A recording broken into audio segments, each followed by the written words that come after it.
18వ parliament ఎన్నికలకు గతంలో జరిగిన ఎన్నికల కంటే భిన్నంగా ఎంతో ప్రత్యేకమైన పరిస్థితులు ఈ రోజు దేశంలో నెలకొన్నాయి.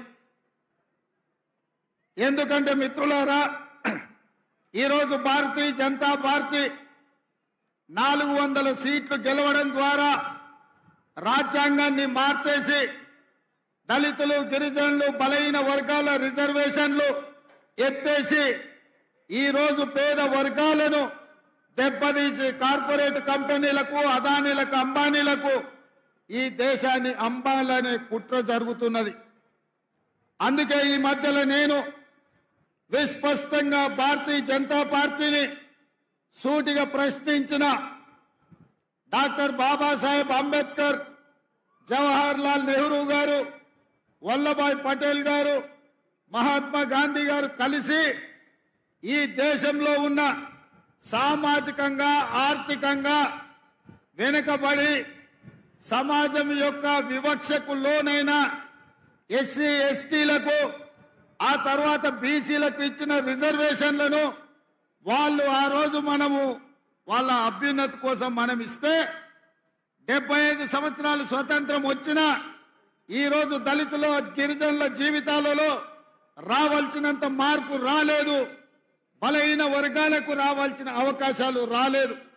అందుకే రాహుల్ గాంధీ గారు కన్యాకుమారి నుంచి కశ్మీర్ వరకు 150 రోజులు 4000 కిలోమీటర్లు పాదయాత్ర చేసినప్పుడు బలహీన వర్గాలకు సంబంధించిన డాక్టర్లు, ఇంజనీర్లు, లాయర్లు, ఐఏఎస్లు, ఐపీఎస్లు, పీజీలు, పిహెచ్డీలు చదువుకున్న విద్యార్థులు రాహుల్ గాంధీ గారిని కలిసి ఈ దేశంలో మేము 52% ఉన్నాం, మా జనాభా లెక్కలు వేయండి, మా జనాభా దామాష ప్రకారం మాకు రిజర్వేషన్లు ఇవ్వండి, మాకు నిధులను కేటాయించండి, మేము కూడా ఈ సమాజంలో భాగస్వాములమే, ఈ దేశ నిర్మాణంలో మాకు సముచితమైన అవకాశం ఇవ్వండి అని చెప్పి ఈ వర్గాలకు సంబంధించిన నాయకులు వచ్చి రాహుల్ గాంధీ గారిని కలుసుకున్నారు.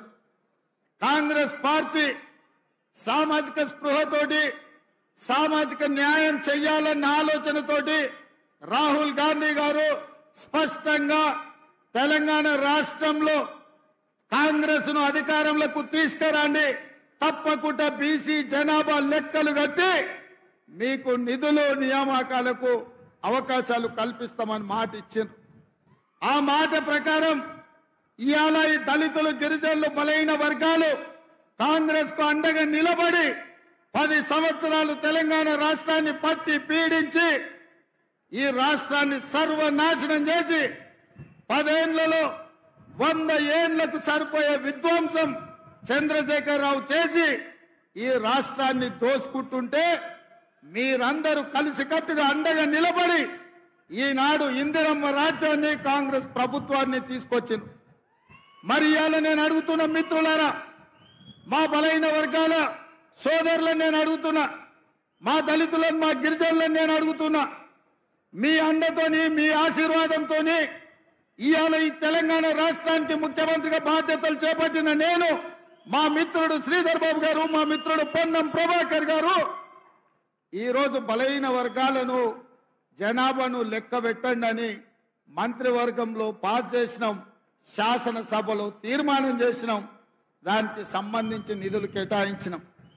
అదేవిధంగా సమాజంలో మైనారిటీలు పూర్తి స్థాయిలో వివక్షకు లోనవుతున్నారని ఆనాడు షబ్బీర్ అలీ గారి నేతృత్వంలో డాక్టర్ వైఎస్ రాజశేఖర రెడ్డి గారు మైనారిటీలకు కూడా 4% రిజర్వేషన్ ఇచ్చి వాళ్ళు కూడా ఈ దేశంలో భాగస్వాములే, ఈ దేశంలో వాళ్ళకు కూడా న్యాయం జరగాలి అని నిర్ణయం తీసుకున్నారు. ఇట్లా కాంగ్రెస్ పార్టీ దళితులు, గిరిజనులు, బలహీన వర్గాలు, మైనారిటీలకు రిజర్వేషన్లు ఇచ్చి నిధులు కేటాయించి వాళ్ళ అభ్యున్నతి కోసం పనిచేయాలనుకుంటుంటే ఇవాళ బీజేపీ కుట్ర చేస్తున్న సోదరులారా, ఆ కుట్ర ఏంటంటే చూసి ఉంటారు మీరు మోడీ గారి ఉపన్యాసాలు. ఇస్ బార్ 400 पार, हमें पूछा क्यों भाई आपको 300 पिछले बार मिले और इस बार भी कुछ कम उधर इधर 300 मिले तो सरकार बनाने वाले हैं, क्यों 400 मांग रहे हैं? तो भारतीय जनता पार्टी के लोग ये कह रहे हैं कि पार्लियामेंट में 2/3 मेजॉरिटी अगर उन लोगों को मिले तो वो संविधान को बदलने के लिए मौका मिलेगा।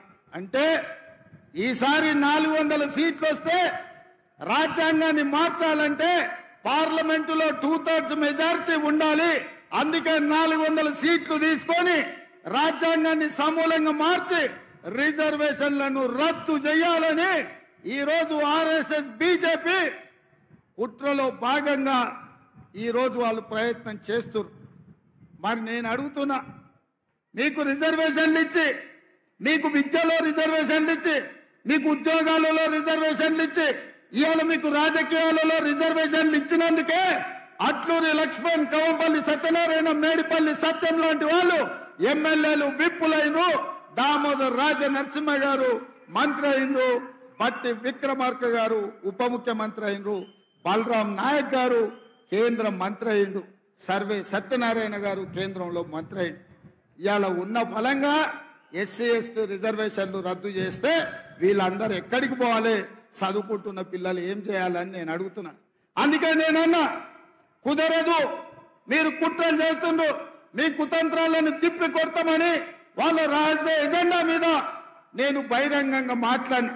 భారతీయ జనతా పార్టీని ప్రశ్నిస్తే ఈ దేశ ప్రధానమంత్రి నరేంద్ర మోడీ, ఈ దేశ హోంశాఖ మంత్రి అమిత్ షా నా మీద పగబట్టి ఢిల్లీలో కేసు పెట్టిండ్రు। ఎవరయ్యా ఫిర్యాదుదారంటే కేంద్ర హోంశాఖను స్వయంగా పోయి రేవంత్ రెడ్డి బీసీలను, ఎస్సీలను, ఎస్టీలను జాగృతం చేస్తుండు, వాళ్ళ రిజర్వేషన్ల రద్దు మీద ఊరూరు తిరిగి ప్రచారం చేస్తుండు, ఆయనను అర్జెంటుగా అరెస్టు చేయాలని ఢిల్లీలో కేసు పెట్టిరు। నేను అడుగుతున్న మిత్రులు, ఒకవేళ నేను మాట్లాడింది తప్పైతే ఈడ బీజేపీ నాయకులు లేరా? ఈడ మీ ఎంపీ ధర్మపురి అరవిందే బీజేపీ కదా, పక్కన బండి సంజయ్ బీజేపీ కదా, ఆ పక్కన కిషన్ రెడ్డి గారు కేంద్ర మంత్రి కదా, తెలంగాణలో ఎందుకో కేసు పెట్టలేదు, ఎందుకో ఫిర్యాదు చేయలేదంటే ఈడీ, ఇన్కమ్ ట్యాక్స్, సిబిఐ కాదు, ఈ రోజు ఢిల్లీ పోలీసులను కూడా ఉపయోగించి మనల్ని భయపెట్టాలని చూస్తున్నారు। నేను అడుగుతున్న మిత్రులారా, ఇక్కడ చాలా మంది యువకులు 10 ఏళ్ళు చంద్రశేఖరరావు చేసింది ఇదే కదా। మన కార్యకర్తల ఆస్తులు ధ్వంసం చేసిండు, అక్రమ కేసులు పెట్టిండు, హత్యలు చేయించిండు, అయినా కార్యకర్తలు ఎవరు చంద్రశేఖరరావుకు లొంగలేదు, తిరగబడి చంద్రశేఖరరావును బొందబెట్టిరు మొన్న జరిగిన డిసెంబర్ ఎన్నికల్లో।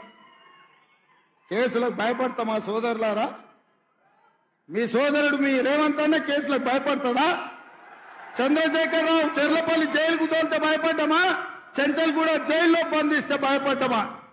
తిరగబడి కొట్లాడినాం, కేసులు పెట్టినోని ఇవాళ పండబెట్టినాం, గోతి తీసి పాతి పెట్టినాం। నేను అదే మాట చెప్పదలుచుకున్న బీజేపీ నాయకులకు, మీరు ఢిల్లీలో పోలీసులు ఉండొచ్చు, ఈడీ ఉండొచ్చు, ఇన్కమ్ ట్యాక్స్ ఉండొచ్చు, సిబిఐ ఉండొచ్చు, మీ దగ్గర, నా దగ్గర 4 కోట్ల తెలంగాణ ప్రజలను, 50 లక్షల తెలంగాణ యువకులు ఉన్నారు। ఈ 50 లక్షల తెలంగాణ యువకులతోనే తెలంగాణకు